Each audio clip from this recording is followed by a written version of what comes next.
All right, a little late, but as they say, better late than never. Was watching my Bills do their level best to come back from a deficit and an ugly loss against the LA Rams, but a good game nonetheless. Now just waiting for people to join in.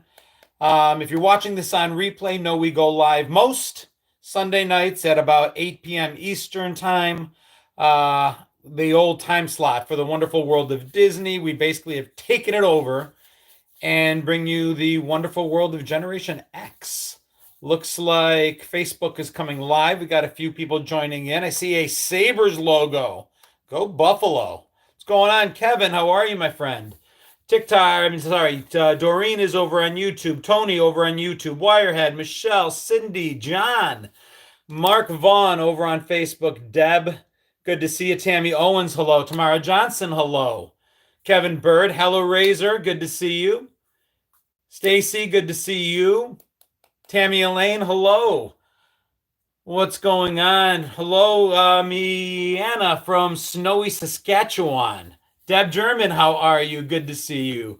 Hey, Mark, good to see you, man. We made a loss to the Rams. We took care of your Chiefs, who, in my opinion, should be somewhere around 7-6 after this week, if not for some fortuitous opportunities. We'll leave that alone. What's going on, Lori? How are you? Yeah, it was a hell of a game.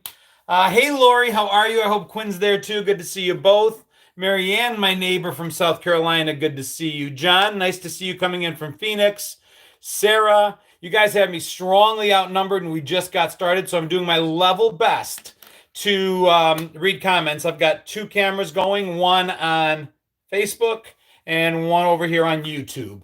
Right now, it looks like Facebook's winning. Got a few more followers coming in over there, but I've got all the faith in the world that YouTube will get our other friends on there. Cherie Tyler, my old friend, how are you? Good to see you, sweetheart. Sending you lots of love. Hey, John Phoenix there as well. I guess it must be awful warm over there, I'm hoping, Stacy. It has been freezing here in the Charlotte area the last few nights. Sorry you're late, Corey. Don't feel bad, Corey. I'm late as well. We literally are just getting on. I was finishing up a post after the Bills game, and I got a little behind. Yeah, Sarah, but you know what? We clinched the division. We secured our spot in the playoffs. Yes, we're playing for seeding right now, but I think every game we lose teaches us a little bit too. Sometimes sailing in to the playoffs may not be the best way to get there. James, let me know what's going on with that Chiefs game. All aside to Chiefs Kingdom, I'm rooting for you guys, but kind of hoping you guys will lose so that we can try to catch up. Yeah, Kevin, the post about the hookers. So to Kevin's point, hey, Beth from Lockport, how are you? Good to see you there. Hey, Cher, welcome to your first live. Hope you enjoy it. So my most recent post on both YouTube and, across all platforms was about how plot devices changed since the 80s. Back in the 80s, movies made for us kids, or not made for us, but they kind of knew we'd be watching, right? We watched Porky's at a very young age. We watched Fast Times. We watched movies that had all kinds of different plot devices back in the 80s and somehow still managed to sneak some of those into PG-rated movies. Yeah, it's been a long time, Melinda. A bunch of stuff's been going on. Last Sunday, I tried to go on and the internet was playing games with me, so I'm happy to be back. Now, one of the plot devices that I just made a video about, you guys can check it out after the live if you haven't seen it already, is that in so many movies in the 70s and 80s, not only did we see drug abuse, drinking, all kinds of shenanigans, but for lack of a better term, hookers. Ladies of the night, working women were a huge part of our movies in the 80s. Stacy said she saw it already. I'm doing well, Bob. Thank you. And you guys might think, well, what the hell is he talking about? But if you take a minute and think about it, movies that ran the gamut, whether it was Pretty Woman, where it was front and center, that Julia Roberts was a hooker with a heart, as I call her, a real sweetheart of a hooker, but still a lady of the night. Richard Gere, before he was the rich guy in Pretty Woman, was the hooker himself in American Gigolo. We had Dolly Parton in Best Little Whorehouse in Texas. Hey, Lana, good to see you. Speaking of Lana, we had Lana for Orlana from Risky Business and also Jackie from Risky Business. Exactly, Doreen. Risky Business. Trading Places. Absolutely right, Damon. Trading Places was a huge one. If not for Jamie Lee Curtis in that position, there was no way that movie would have ended right. Um, Hooker is also a rugby position. James brought up Blue Lagoon. I'm not sure why, unless it has something to do with fishing there. Dr. Detroit. And listen, the hookers in these movies weren't Bachelor Party. Absolutely Bachelor Party. They all had this air of wisdom about them, right? Because the hooker played different roles in these movies. Sometimes it was because the young, sensitive young man, it was his way of entering adulthood, and the prostitute was all knowing and wise and kind and brought him in and relaxed him and all that good stuff. Sometimes it was done as relief, comedy relief. Sometimes it was done to bring up the temperature, like Risky Business. 9.5 weeks, Weird Science, Taxi Driver, Biloxi Blues. Dudes, it was everywhere. Hey, JTR, good to see you. Porky's, I think Porky's 2, the plot ran around that whole thing because their thing was to try to get into the whorehouse. That was the plot for Porky's 2, if I remember right. Um, Amazon is a candle for sales as hookers and cocaine. I don't know what it smells like. It smells like the 80s. Police Academy, 9.5 weeks. Dude, unbelievable. I didn't even think about it. Lana says her friend was a former male prostitute. Well, that's something. Yeah, Biloxi Blues, Lori, is a good example of the all-knowing, right? Because she was kind and thoughtful. It's insane just how many movies use that as a plot device. And as quickly as it came, it was just gone. When's the last time, if anybody can even think of one, that was the deal? And I'm distinguishing. Some people are bringing up movies that had strippers in them, but we need to distinguish between somebody who takes off their clothes and an actual working girl lady of the night.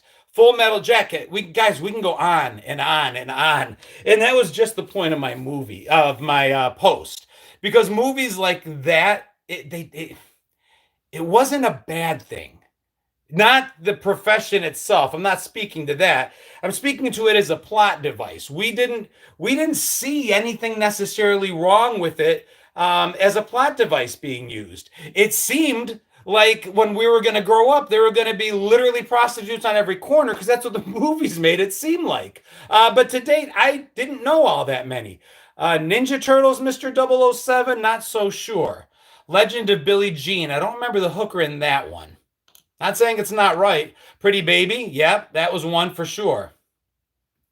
And then my favorite thing we were just talking about, like in the podcast that we do, Night Shift, absolutely. Oh, Basketball Diaries, Kevin, you brought that up the other day, absolutely. And that kind of flipped the switch because it was Leonardo DiCaprio that was doing things in order to support his habit. Less Than Zero, we saw something similar. But do you guys remember in Pretty Woman? So Julia Roberts played this role. And I always joke and call her a hooker with a heart, because she just, about 20 minutes into the movie, you forget what she was. You completely and totally forget that that's how they met, because the romance takes over. But I always think it's hilarious that there was a second prostitute in the movie. Now, in the beginning, her and her best friend Kit DeLuca are like thicker than thieves. They talk to each other and they're like, we'll always have each other's back. We'll always watch out for each other. One would tell the other when they had a date. They were there for one another. But as soon as Julia Roberts meets Richard Gere, you never hear or see Kit DeLuca again through the rest of the movie. She is kicked to the curb, forgotten all about. Kenneth says I liked Kit better. Well, maybe that was it. Maybe Julia's character was afraid of Kit being competition. I'm not sure. But I always thought that was a plot hole. I'm like, somebody as nice as her character in that movie would have done whatever she could to get Kit a job too, to pull her out of that. But didn't. Forgot all about her and just moved on with her life. Jealousy, says David. Kid shows up at the hotel and they sit and talk by the pool. I don't remember that scene, but if they do, that's about the end of it. She didn't actually, like I said, get a job that we saw on camera. D says the Bills broke my heart today. Good game. It's all right. You're right. Yep. You see her by the pool again after the fact. I'm talking like when she's got the money, when she's got the clothes, when she's doing well, there's never that offer to pull her out of there. I just always thought that was funny. More OJ, John? No, once was enough last Monday. For those that didn't meet, I didn't make the Sunday Night Live last week, but I did a Monday Night Live, and we polished one of the two MDs off. And I've got saving the other one for another time, but I got to tell you, it wasn't bad. Halle Berry, she leaves Kit money. Does she? I hope she does. I don't remember that scene. Oh, in an envelope or something like that? Maybe. I do remember that. She does leave her money because she wanted to pay for rent, though. That's what you guys aren't remembering. Pretty sure that and a little more was just money she owed for rent, and she put a little extra in there. So either way, Kit got shafted. That's my point. You win some, you lose some. Absolutely, Lana. So let's see. Stripes had a hooker scene plus nude mud wrestlers and two female MPs and a shower scene. Sounds about right. That's the 80s. My speech was pretty slurred last Monday. Lori, I doubt that. On one bottle of MD 2020, I don't think so. Oh no, PTSD, the MD 2020. D, I got to tell you, it wasn't bad. It really wasn't bad. On ice, I liked it. David agrees with me. Kit got shafted, dude. Pretty much her job. I see what you did there. Cool. Got some 151. Yeah, we polished off half the MD. Still have one bottle left, and I still have a bottle of Everclear. And I will say I was drinking the MD, and at one point I had the bad idea of missing the Everclear in, and I'm just glad I didn't do it because that means I'm still here. Kit was actually supposed to go with Richard, and Kit let Julia have him. You guys remember this plot better than I do. But you're right. She took the job. But no, wait a minute. If I remember it, Kit was supposed to go out that day. Hey, Jim Burt's good to see you. But wasn't like the whole thing with Julia meeting Richard Gere, he wasn't actually out there to get a prostitute. Wasn't he just asking for directions and then she made him pay for that and that's how they met? Could be wrong. But at any rate, that's the video that got me a little late coming in. So there it is. No to the Everclear. Eventually it's bound to happen. It can't sit there and not be cracked open at some point. Yeah, he was lost. That's what I thought happened. And then she got in and drove the car because he was doing a horrible job driving it. Is it me or does John keep freezing? Guys, if you're over on YouTube, which actually has considerably more people right now than Facebook, and that might be why it's freezing up on you. Looks like the Facebook feed is going pretty well. You guys can jump back and forth as needed. Yeah, Regina said, keep this one. Yeah, Elena, you did quadruple dare. Clear. I will not forget that. Marianne says no Crown Royal. I love Crown Royal. That was always my drink of choice. Kimberly says Everclear. Are you nuts? I didn't do it. Michelle says YouTube is looking good. That's the thing. There's my feed and internet speed and yours as well. So sometimes it's not me. Sometimes it's you. Just saying. It's not me. It's you. Marge Malik. Hello. Good to see you, Marge. Marge was a branch manager that I worked with at Chase Bank in my formative early 20s, late 20s, I guess. Jeez, Marge. Doesn't feel like it was that long ago. Christmas Story was on last night. Guys, I don't know what to say on this one. I'm not a fan of Christmas Story. There's parts of it I like. There's parts of it that I share in videos because I think it's funny. Just not a fan in general. There's other movies like that. Like Lana says I want my two front teeth. That's speaking to a video that I did about songs I hate. Movies I hate's coming up soon. But yeah, I didn't hate Christmas Story. I just didn't love it the way everybody else loved it. What's funny is I absolutely hated It's a Wonderful Life growing up as a kid, and now I've got a lot of affection for it. Like if it's on, I'll sit and watch it all the way through. And I didn't used to like it growing up. I absolutely cannot stand Elf. Sorry for those that love it. Not a big fan. I loved Scrooged. Scrooged is one of my favorite Christmas movies. To answer Marianne's question, as far as in the theater kind of Christmas movies, it's going to be Scrooged. It's going to be Gremlins. It's going to be Die Hard. And if you don't think Die Hard is a Christmas movie, I don't know what to tell you. In terms of television, huge fan of the original Miracle on 34th Street. I like It's a Wonderful Life. I like the original Christmas Carol. Least favorite is Miracle on 34th. Now, D, do you mean the old version or the older version? I always just say the old version and the new version, the black and white, the color. But even the new version now is over 30 years old, so it's old. Did I enjoy the musical with Albert Finney Scrooge? I did like that Albert Finney version. I like the George C. Scott version. Elf Blows, I agree with you. Rams did a great job today, Eric. Can't take it away from them. Excellent game. Yeah, the oldest one. This is a situation where I think I like the newer one better than the older one. I actually like the new version of Miracle 34th. A little Will Ferrell goes a long way. Could not agree more. You don't like Jim Carrey's Grinch? I don't dislike Jim Carrey's Grinch. I just love the original Grinch so much. I love the original Rudolph the Red-Nosed Reindeer. Not such a huge fan of like the newer ones like Rudolph Shiny New Year. Frosty the Snowman. You know, it's funny. If we look at those cartoons, though, today, take it apart. I've got to do a video talking about them. Rudolph the Red-Nosed Reindeer is a lesson in bullying. My kids brought it up to me. They're like, Santa's a dick. They didn't say the words. They might have said he's a jerk. But Santa was a dick. So was the coach, who I don't know if it was Donner or Dasher, whoever was like running the reindeer games. Total dick move. Come on, kids, we're not going to let Rudolph play in any reindeer games. He was leading in the bullying. Santa Claus bullied immediately as soon as Rudolph was born because he had a red nose, completely and totally bullied him. It's funny when you watch it the other way around. Bruce Willis's opinion about Die Hard, part of that I think was a joke, guys. The other part is I don't care because the screenplay writers, not the actor playing pretend for millions of dollars, but the actual people who wrote the story say it is a Christmas movie. So that has a lot more weight for me. Frosty. There is a scene in Frosty where a little girl gets on the train and they're going to go to the... Yeah, right, that's not going to happen. They're going to go to the North Pole. And her comment is something like, as long as I'm back for supper, I'm sure my parents won't mind. And I thought in today's world, they couldn't make a Frosty the Snowman. Because most kids that age are going to be on Life 360. Mom would know the minute she started heading out of town, and that would be the end of that. But that was the world we grew up in. We were that little girl on the train heading to the North Pole. As long as we were home when the streetlights came on, as long as we were home for dinner, as long as we were home by nightfall, our parents rarely, if ever, asked where we were. It didn't matter. We're home now.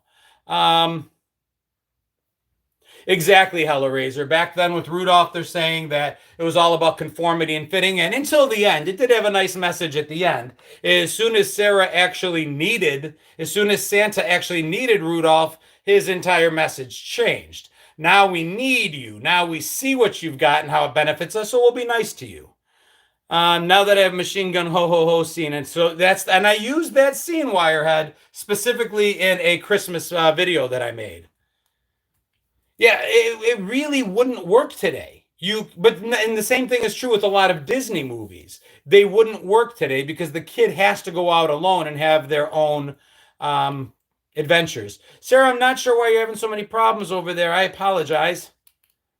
Used to take train from Long Island to Manhattan at 10 years old with friends. I don't know if our parents knew, didn't know, cared, didn't care, knew sometimes, didn't know sometimes. But when my kids watch these movies and they make comments like, well, that could never happen, I'm like, it not only could happen, it did happen. We were, to John McJuckin's point, home alone. We were Kevin. But it wasn't our mother screaming on the plane our name once she realized we were home alone. It was intentional. It was okay. James says we didn't have streetlights in our town. Well, then you got to stay out all night. Kimberly says I was terrified of the Winster guy. Winter guy? Dee says they knew what we told them. Phil says we were to be seen and not heard. We used to walk around town. Nobody knew. And like I said, they didn't really care. Not that they didn't care about us. They just didn't care what we were doing. We knew what the rules were, and we were told what the consequences of not following the rules were if we got caught. Some of us got really good at not getting caught. Some of us got really good at creative storytelling. Some of us got really good at covering our tracks. Most of us got really good at doing math in our heads to determine whether or not what we were going to do was worth what possible consequence could come our way. That might be what's missing today. I almost have respect for kids that do the wrong thing if they realize getting busted doing the wrong thing is worth the consequence that's going to come their way. At least there's some thought going on behind it. Cindy says, I was a pro. D says, it's 10 p.m. Do you know where your children are? Hey, Denise White, good to see you. No bone protrusion and no visible serious head injury meant little to no concern. Without a doubt, Wirehead. Julie Niemi says, we had the Oakland County child killer and we were still out walking around alone. When my mother makes the mistake of saying the reason she allowed us to do what we were allowed to do was that we lived in a different world, I remind her that the different world we lived in, especially in the 70s, especially in the early 80s, was a significantly more dangerous world than the one we live in today. There was more violent crime. There were more kidnappings. There was basically more of any kind of crime you ever want to consider. I mentioned constantly that there were so many serial killers in the 70s and 80s that they weren't even sure that they knew how many murders to attribute to serial killers, because these people went up and down the coast, country to country, coast to coast across the country. There was no cameras to track them. There was no DNA to attribute crimes to them. There were so many we nicknamed them to keep them straight. The best idea, to Wirehead's point, is when kids showed up missing, there wasn't enough time on the nightly news to talk about it. They had 30 minutes to discuss all national news. So they threw our pictures on a milk carton and called it a day. Summer of Sam, says Denise. Nitsa says, latchkey kid. So many of us are latchkey kids. Julie agrees that it was much more dangerous when we were kids. Statistically speaking, there's no argument to be made. It just was more dangerous. We just didn't know it was more dangerous because, again, 30 minutes of national news every day. That was about it. Do you agree with me, Steve Austin? Awesome name, by the way. That the Rams suck? Well, they didn't suck today. No hate. They earned that win.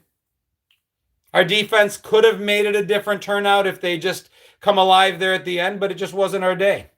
Clowns in the white van story scared the shit out of me in the day. Clowns to this day still scare me. Listen, but for dumb luck, I should have been on a milk carton. I went door to door selling stuff for school, and if the person at the door invited me in for a glass of milk because they thought I looked thirsty, or if they said, come in while I write you a check, or let me check some, I went in. I was front and center with strangers that were adults in their homes on many, many different occasions.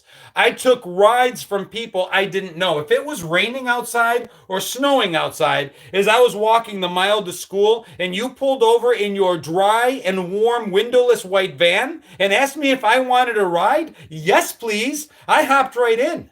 And I'll go you one better.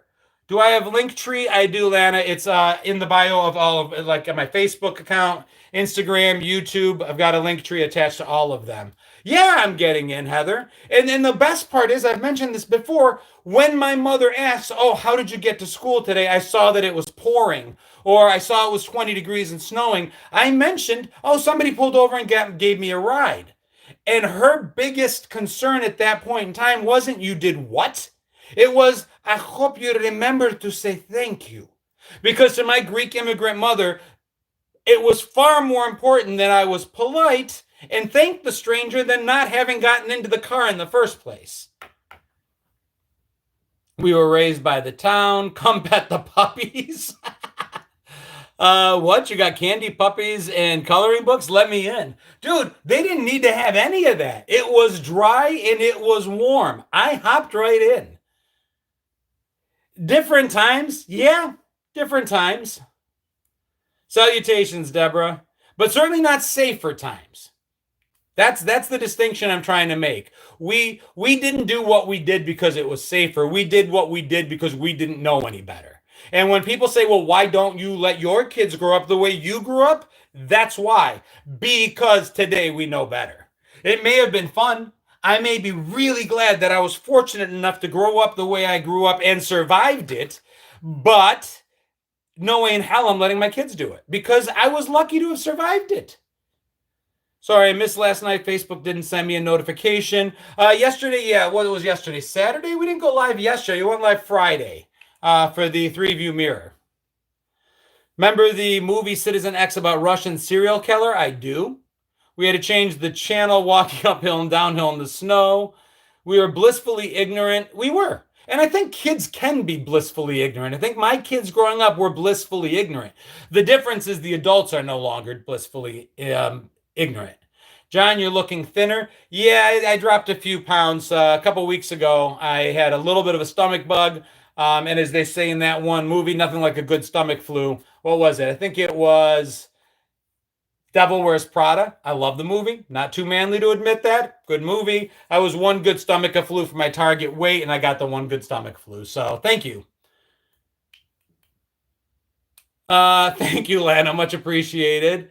There was no stranger danger, Kevin.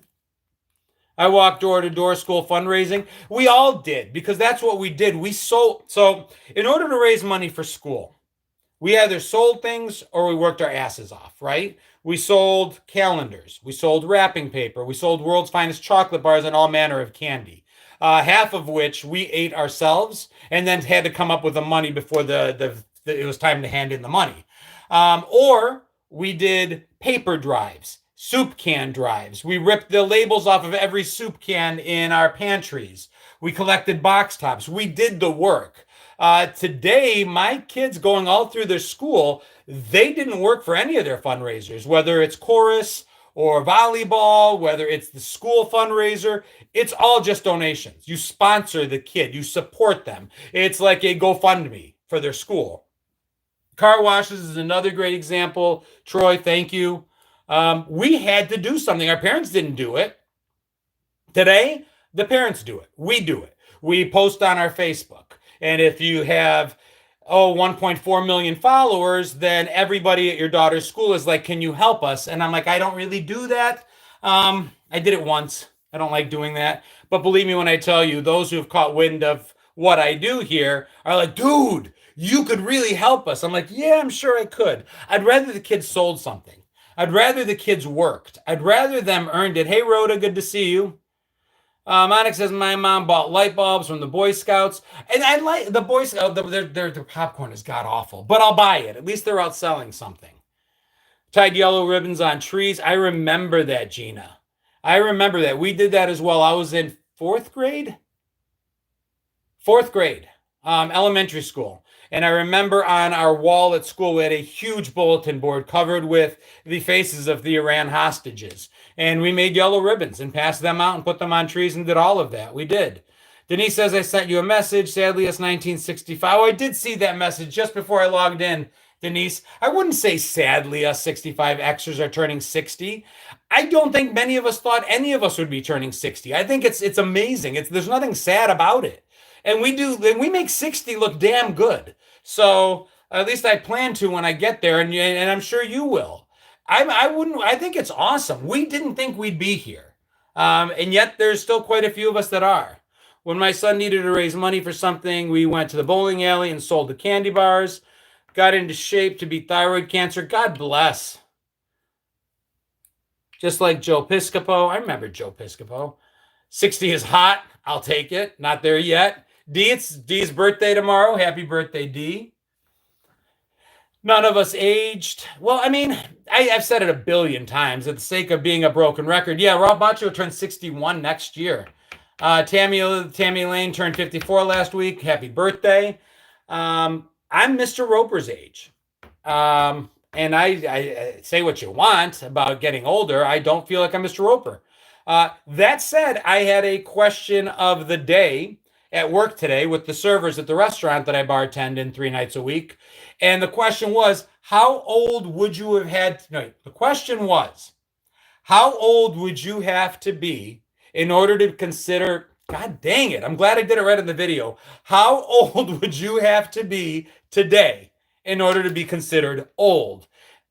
No, still wrong. What year would you have had to have been born in order to be considered old? That was the question. What year would you have been born in order to be considered old? Yes, I had a pen pal. I got it, Sonia, on the big blue marble.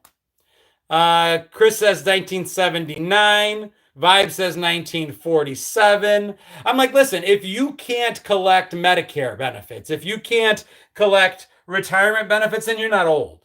That's at least where I start and go from there. And I think it's not it was a trick question because I don't honestly think it's a year. I'll see people born in 1960 that I would never call old. And I know people born in 1970 that are. So it depends. But the answers I got from some of these kids, if you check out that video, the answers spanned anywhere from 1940, which I love that girl, all the way. Oh yeah, that's it exactly, Stacy. The one that said 1940, all the way to 1999. The one server born in 2006 felt you start getting old around 25. I agree, Joe. It's how you feel, and I feel young. Listen, about 5 years ago now, it'll be 5 years in March. I quit smoking, and I smoked pack and a half a day. I drank a lot more than I do now. MMD 2020 aside, I didn't work out at all. I'm now working out. I haven't had a cigarette or even a puff off a cigarette in nearly 5 years. I drink very rarely. I mean, that's a bad reference point. Well, at least, James, that's what the government says. You're old enough to be worthy of care. So that's why. Cher goes, nobody knows the big blue marble. I love the big blue marble. I was very young. So yeah, I feel younger today than I was 10 years ago. I will tell you that. Jeffrey R. Thomas, my buddy, says I have genes that are 25. Those of you on Facebook seeing Jeffrey R. Thomas's comment, go ahead and throw the man some love. He is the funniest Gen Xer I know, even funnier than me. He's got some great content on his page. Two of my third grade classmates lived in the apartment across from the murderer, David Berkowitz, before moving on up to town. How crazy is that? Dude, there was somebody in all of our towns. We had the Genesee River Killer, who his name escapes me right now. But my in-laws, owned a diner in downtown Rochester that was open late nights on Fridays and Saturdays, and he would go there. Cheap alcohol in our youth helped preserve us. Sarah, probably help on the hairspray did a number on freezing molecules in place too. Ryan says, congrats, I still smoke. Hard to quit after 29 years. I smoked for almost 20. No, I'm lying. I smoked for almost 30 years. And I quit cold turkey. The trick is, if you truly want to quit smoking, then you just never put another cigarette in your mouth. That's the trick. What they don't tell you is that it's not easy and that it sucks, and it sucks really, really bad, and it sucks moose balls. It sucks worse than anything I've ever done. I fucking hated it, to coin a phrase. I hated it every single minute of every single day for a long time. And I'm not saying that to discourage you. I'm saying that until you realize that's what it's going to be like, that it's not possible, because it gets tough when we go back to our cigarettes, because that feels better. My link doesn't work for the subscription. If you do want to subscribe in order to get access on Facebook to get into our private Facebook page. So for those asking, on Facebook, there's a link that's supposed to help you get to the subscription. What that subscription does is it's 99 cents a month. It gets you access to a private Facebook page where you can post along with me. You can find stuff, pictures, you can post memes, you can post videos. It's our page, unlike my page, where you guys can also post. And that's a lot of fun for some. If that link doesn't work for you, you can go right to my Facebook page, front page, and just hit subscribe. Quitting sugar is the hardest thing Jeffrey Thomas ever did. Never even tried. Maybe I should. Haven't tried. But the smoking thing, guys, if you smoke and if you're trying to figure out what the secret is, everyone who ever told you there's a secret, everyone who ever told you there's an easy way to quit, I hate to tell you, I think they're lying.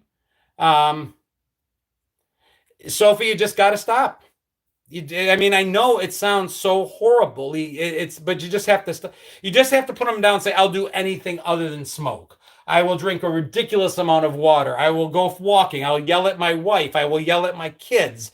I will sleep the minute I get home from work, because it's easier to be asleep than it is to be awake craving cigarettes. Where's the phrase cold turkey from anyway? I'm not sure.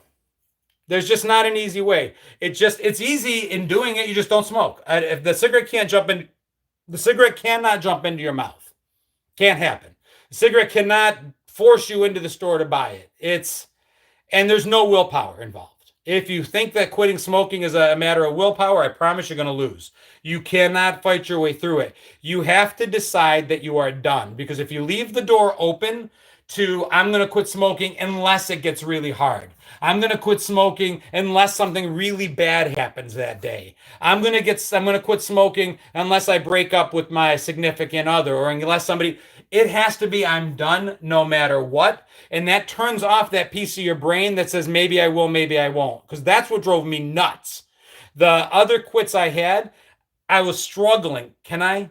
Maybe I will. Maybe I won't. Okay, I will later. Can I have a cigarette? No, I can't. Once I realized that the minute the crave hit, I said, no, I can't do that. It kind of got easier.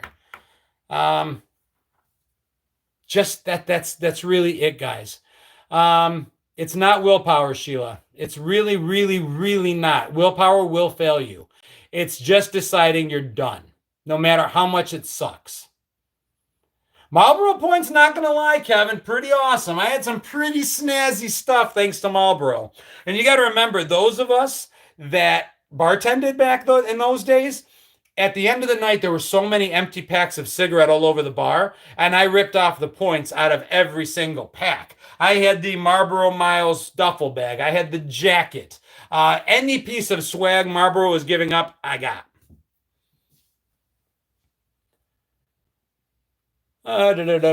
Too many descriptions on where cold turkey came from. Yeah, the hard packs were I just cut them right off. 2 packs a day for so long. And I will say part of me still misses the idea of it. When it's a really nice night out, people say you can do anything not smoking that you did smoking, but that's kind of a lie. I took a lot more breaks at work when I was a smoker because I needed a cigarette every hour on the hour.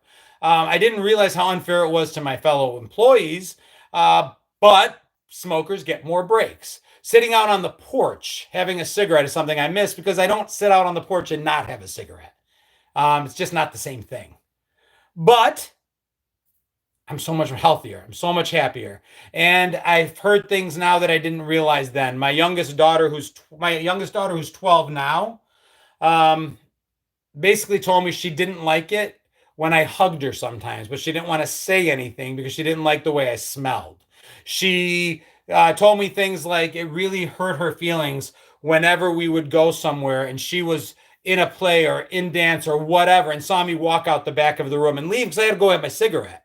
All of that stuff. So on the other side of it, I'm done. And I still miss it sometimes, but I'm done. Big aluminum balls with the inside of the smoke packs. Cindy says, I won't let people smoke in my house or car. Does anybody do that anymore anyway? I mean, it is a little easier to smoke now that you can't smoke everywhere. Back in the day, it would have been tough because people could smoke everywhere. Tobacco is one of the most popular fragrances in the world. Unsmoked tobacco, like this, the smell of the tobacco from the cigarettes when you open the case. I love that smell. It's a sweet smell. I absolutely love that smell. The stale smell that stays on people after they've smoked, gotta admit, now that I got my sense of smell back, not a fan. Could we all come up with a plan for me to give up sugar? Worst time of the year. Colin says, good on you for quitting cigarettes, John. Thank you so much, Colin. I appreciate the $2 gift. Like I said, it'll be 5 years on March 20th. The funny thing is I quit during COVID. So to use, I'm a big baby. And during COVID, when there was all kinds of disinformation flying or just a lot they didn't know, I read somewhere that for smokers, if they got COVID, attempting to breathe would be like trying to breathe through shards of broken glass in their lungs. And that kind of scared the fuck out of me, to be honest. I'm like, that doesn't sound good at all.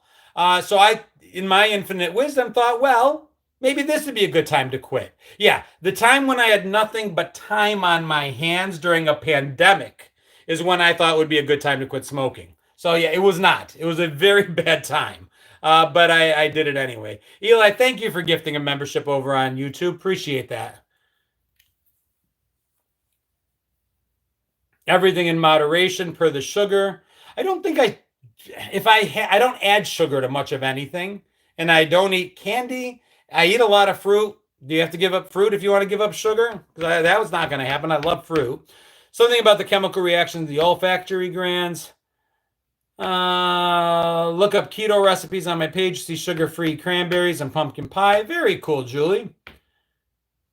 Sharon, getting back to the cigarettes for one more minute, I will say, statistically speaking, there's a lot of statistics that go out and they're promulgated by companies that sell things like the gum and the patch and the inhaler, all these quit smoking aids.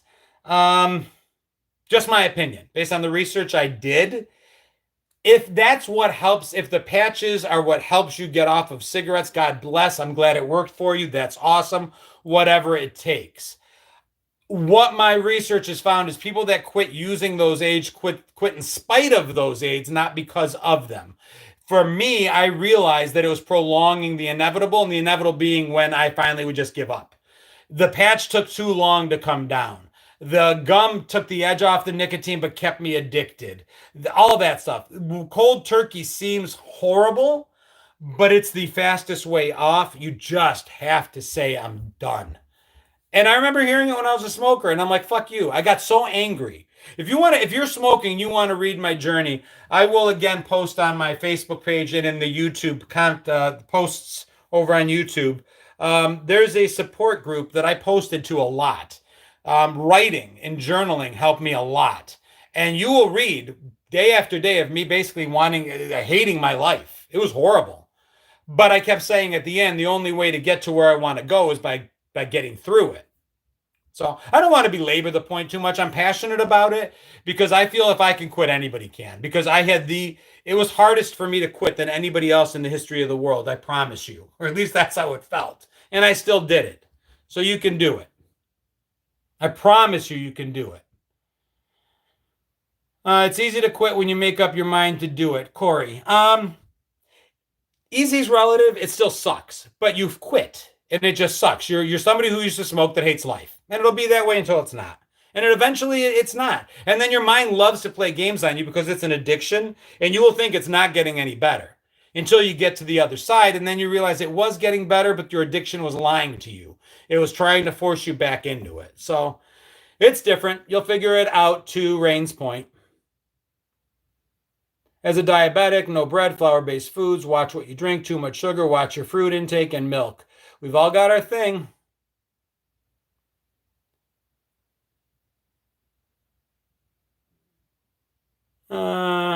Probably right for a bartender who's... The reason I started smoking was I bartended. Back in the day when I bartended, there was cigarettes everywhere. So I finally just gave in because I was ingesting probably a pack of a day secondhand anyway.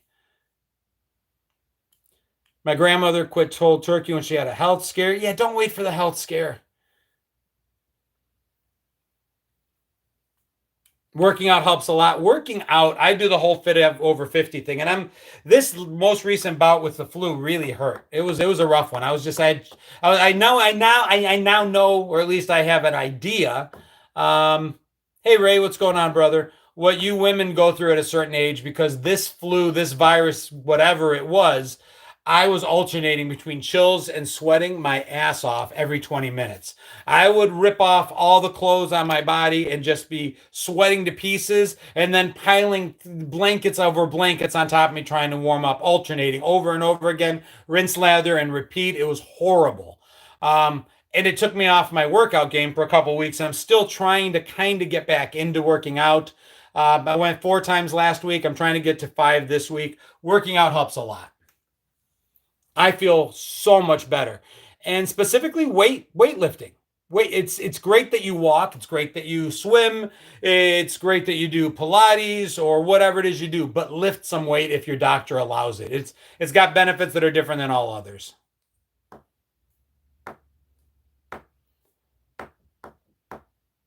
I appreciate that, Kimberly. So what else? Bills should have won? Meh. If you should win, you do win. Hey, John, next week you're going to feel bad again. My Lions will beat the Bills at Ford Field. I will say to you, Robert, one of the things that I think might come out of losing to the Rams and still playing as well as we did at the end is I don't think we're going to drop 2 in a row. That's my prediction. Had we not lost to the Rams, you might have gotten us, but I got a funny feeling Workout, weightlifting helps keep the bones dense. Here's the thing, and again, I'm not a doctor. I don't even play one on TV. Weightlifting, the stress of resistance training, actually has over 500 age reversing benefits on a cellular level. It's kind of amazing. Look it up. Don't take my word for it. Pandora says, I think I started smoking at the age of 9. Do you guys ever remember anyone in the 70s or 80s smelling like smoke? Like if you open the door to the teacher's lounge because a teacher sent you there to tell Mr. Pauldine something, and you opened the door and a huge plume of smoke came pouring out of the teacher's lounge. I don't remember any of the teachers smelling like smoke. I don't remember any adults smelling like smoke. And the only thing I can figure out is everything must have smelled like smoke. It must have been so prevailing. It must have been ingrained in everything. To Sarah's point, it must have been so common. Everything must have smelled so much like cigarette smoke that nothing did. Because I just don't remember smelling it. It was everywhere. Our parents smoked in the houses. They were smoking in restaurants. They're smoking in the waiting rooms at the hospital. By the time I was in high school, smoking was banned on school grounds. Same with me. I was nose blind to it. That's exactly the thing, Eli. The school finally banned smoking in school on school grounds in '84. But come on, you couldn't walk into the bathroom and not see tons of smoke everywhere. Every kid smoked. The smokers in school just started smoking in the bathroom, or to the point of the song, smoking in the boys' room. My sense of smell is shot. Mine came back aggressively after I quit smoking. We had a lounge. Yeah, early 80s. I remember my brother graduated in 84. And in 1984 in North Rosewood High School, where I went to school, if you were on honor roll, you had a certain amount of attendance requirements. You would get what they called an honor pass, which allowed you access to the senior lounge where they could smoke. Ceiling tiles were yellow. Yeah, Joe, my parents' diner. I remember every now and then a ceiling tile. That's it exactly, Latanya. We were desensitized by it like so much. We were desensitized by a lot. But at my parents' diner, every now and then a ceiling tile would fall and break, and we have to replace it. And it'd be amazing when you saw a new ceiling tile go up versus all the yellow ones around it that used to be white. And then within about 3 or 4 weeks, you could not tell which one was replaced. That's how quickly the smoke permeated into the tile and into our lungs, apparently. Both grew up in New York. The entire state smelled back then. The adult streets, buildings, all of it. I think the entire country did, to be honest. I graduated in 88 as well, Ben. Somehow I don't think that's your real name, Mr. Dover. We weren't about to smoke on campus, but walk across the street and smoke. I just remember being angry as a smoker because I felt at one point it got too far. Like when I wasn't allowed to smoke on entire campuses at work, like I would go for training and you'd have to drive 5 miles to be able to have a cigarette. I'm like, you're out of your mind. I'd go in my car and smoke anyway. I broke the rules. Who remembers Amber Eagle ashtray? I love those. Thank you so much, Sophie. I appreciate it. I remember the big round ashtrays we had at the restaurant, and they were heavy and they were amber. And we used to sit at the booth and pretend they were steering wheels and pretend we were driving with them, putting our fingers all over that grimy, disgusting ashtray. Students had designated smoking areas at school, no permission needed. Okay, they're going pretty quick again.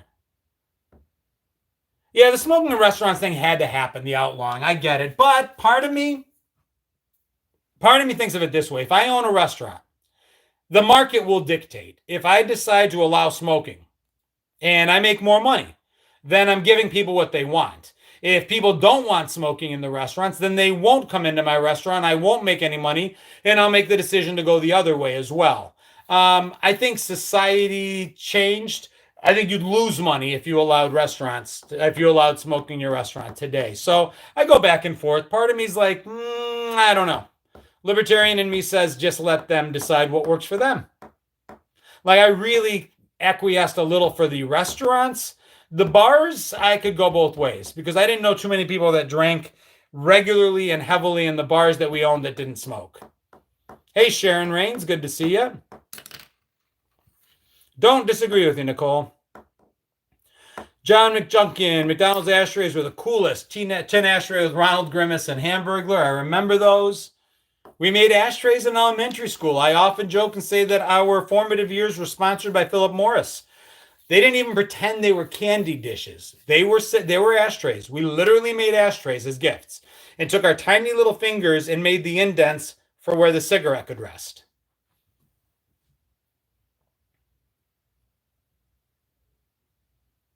Cigar bars showed up. That's true, Irish. Outside patio for the smokers. Sometimes, Ann. A lot of times that's not allowed either, and I kind of get it as well. If you're a non-smoker, if you have, you don't want to be out there and still smell it. The fact that you're outside doesn't stop it, but again, is what it is. My first take-home pottery was an ashtray, and again, the teacher said, the art teacher said, we're going to make it. You can choose to make this or you can choose to make that, and one of the thises was an ashtray. And it was probably, I joke and say that it seems like no Gen Xer's parents' refrigerator was ever built of a magnetic substance because nothing we ever did ever got stuck on the refrigerator. Our parents didn't put our tests up there. They didn't put our pictures up there. They didn't put our little hand turkey up there. And now some of you might have your cherished treasures and your parents loved you. I get it. But a lot of us, our parents didn't put anything on the fridge to show their pride and love of us. It just wasn't anything we did. But that ashtray, got to tell you, my parents displayed that proudly. That was the one gift they absolutely loved. My mom loved my homemade ashtray better than the dustbuster I bought her. Let's not pretend that the tiny stir spoon at Mickey's was just for the coffee. All right, Cher, I see you. My mom was so proud of my ashtray. I'm surprised she doesn't still have it. Some people do. So a lot of people, when I post about that, say their parents still have it. My dad still has my ashtray out on the garage on his workbench. A lot of them kept that. They didn't keep any of our other stuff. They kept the ashtray. What? I'm not disagreeing with you, Cher. I had to wipe out the ashtrays, the bar. Oh, I did too. We had to clean all the ashtrays, hella razor. I remember one thing at the end of the night was collect all the ashtrays and dump them in the sink and clean them. That was a nasty job.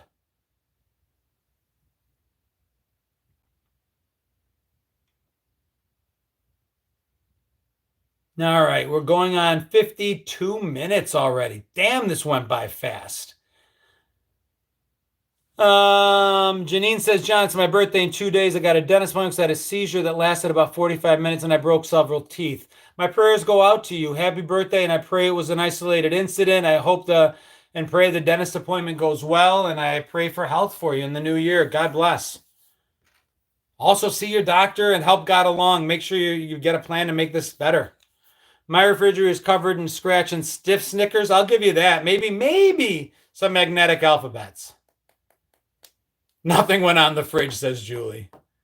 Best hour of the week, John wrote. I love you. Thank you for that. Lots of birthday wishes coming your way, I see.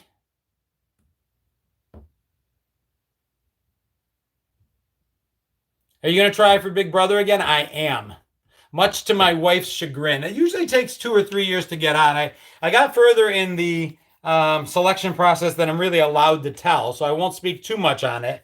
But yes, I'm probably going to put an application in again. My wife doesn't want me to. She says the idea of me being stuck in a room with a bunch of younger people for up to 3 months with cameras on me 24/7 is a recipe for disaster. She's probably not wrong, but I remind her that most of my followers, the ones that I care about anyway, are either older millennials, Gen Xers, or boomers, or really, really, really cool subdivisions of Gen Z.